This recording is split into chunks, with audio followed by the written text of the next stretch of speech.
Oh, I did something incredibly stupid. I went on eBay and bought the cheapest PC I could possibly find. Not the cheapest gaming PC, no, I mean the absolute bottom of the barrel.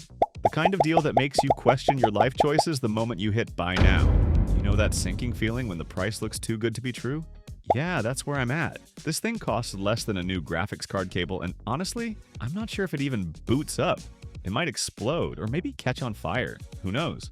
But hey, that's what we're here for. We're gonna unbox this disaster, crack it open, and see if this $20 can actually play games. If it works, it's the deal of the century. If not, well, at least you get to watch my bad decisions in glorious 1080p. I'm not sure if it's still in one piece after that generous layer of shock protection it came with. Oh no, the front panel is completely cracked.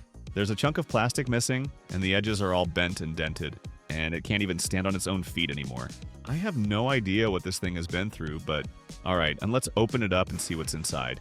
First up, a H110 motherboard, paired with a 250-watt power supply that sounds like a tiny vacuum cleaner. And then, the legend itself, the GT710.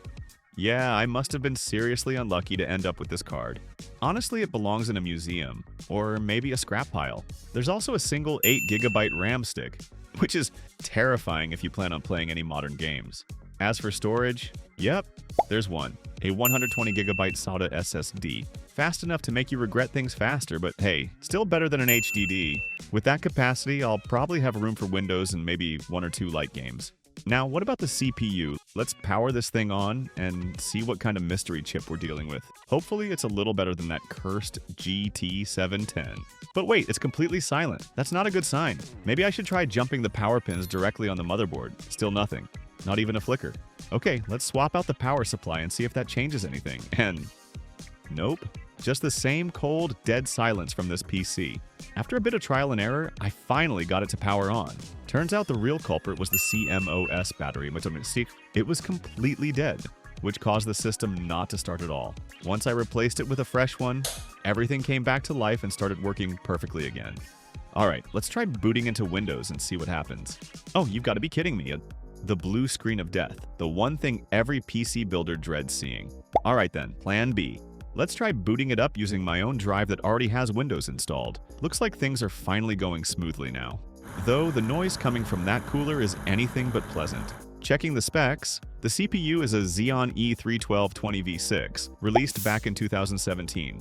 It's a 4-core, 4-thread chip with a max boost clock of 3.5 GHz, originally designed for server-grade systems. And of course, it wasn't cheap when it came out, priced at $193. But fast forward 8 years later, and you can now grab one for about $7 on eBay. That's roughly 27 times cheaper than the original price. There's one pretty important thing that not everyone knows. Even though this CPU shares the same socket as the H110 motherboard, it's not actually chipset compatible. To make it work, you'll need to mod the BIOS, which isn't an official or recommended method. And of course, that means there's always a risk of something going wrong during the process. Now, let's put this budget build to the test and see how it actually performs in a few games. First up, Fortnite, running at the lowest settings in HD resolution. Right away, the CPU is maxed out at 100%, constantly hitting full load. The clock speed barely reaches 3.3 GHz. Even though it's rated for 3.5 GHz by the manufacturer, FPS can climb up to around 90 frames per second, but there are frequent stutters, lag spikes, and even freezes that make the game practically unplayable. So, unfortunately, Fortnite just isn't happening on this $20 setup, no matter how low the settings go. Next, I jumped over to CS2 and the experience was much better this time. Running at HD resolution with the lowest settings, the game stayed surprisingly stable, hovering around 50 to 60 FPS. Gameplay felt smooth and consistent, with none of the lag or freezing issues we saw in the previous test. Next up, Minecraft. Still running at HD resolution, with the render distance set to 8 chunks and no shaders enabled.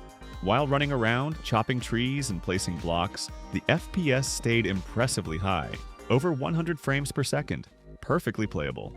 But once I started flying higher and loading more chunks, the frame rate dropped to around 50 to 60 FPS.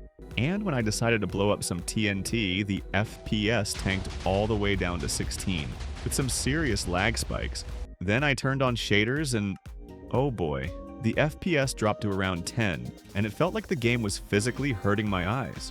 So yeah, if you're not someone who enjoys pain, You might want to stay far, far away from this setup. As you probably noticed, gaming performance so far has been pretty rough, only playable at 720p. So why not try upgrading this setup? I think there's still plenty of potential left to squeeze out of it. First, RAM. Instead of that lonely single 8GB stick, I'm adding another one for a total of 16GB, which should make the whole system run a lot smoother. Next up, the GPU. It's time to give that poor GT710 a well-deserved retirement. In its place, I'll be installing a GTX 1060. 3GB, the same one I tested successfully in the previous video.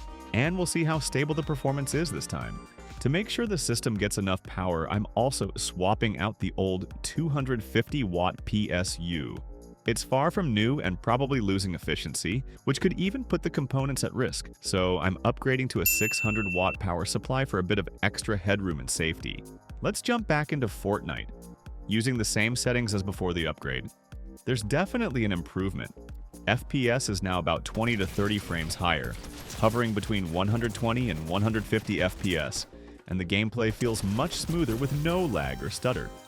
Now, to shift some of the workload away from the CPU, I decided to bump up the graphics settings a bit, switching the rendering mode to DirectX 11 and setting the graphics to medium. Since Fortnite relies heavily on the CPU, the system quickly hit a CPU bottleneck, causing the FPS to drop by around 10 to 20 frames, stabilizing near 100 FPS. If this setup were paired with a stronger processor like an i7-7700, the performance would be on a completely different level.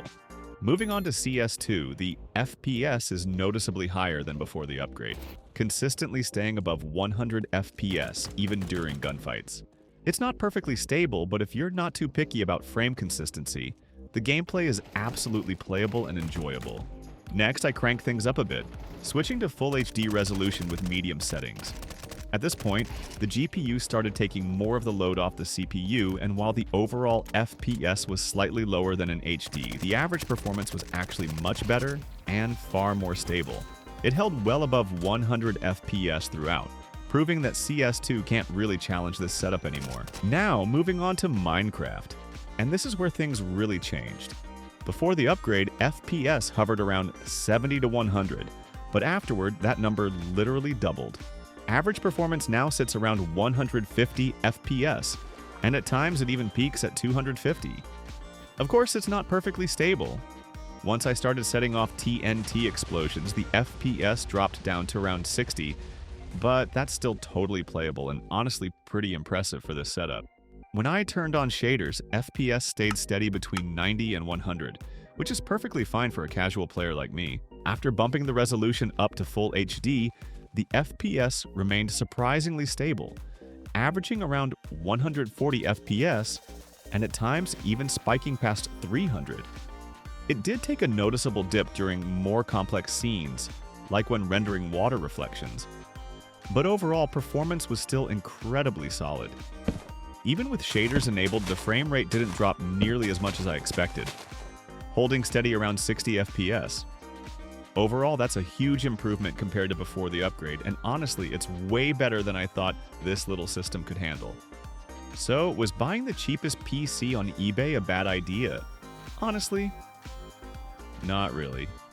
For what I paid, the performance out of the box was terrible, barely holding up in any modern game.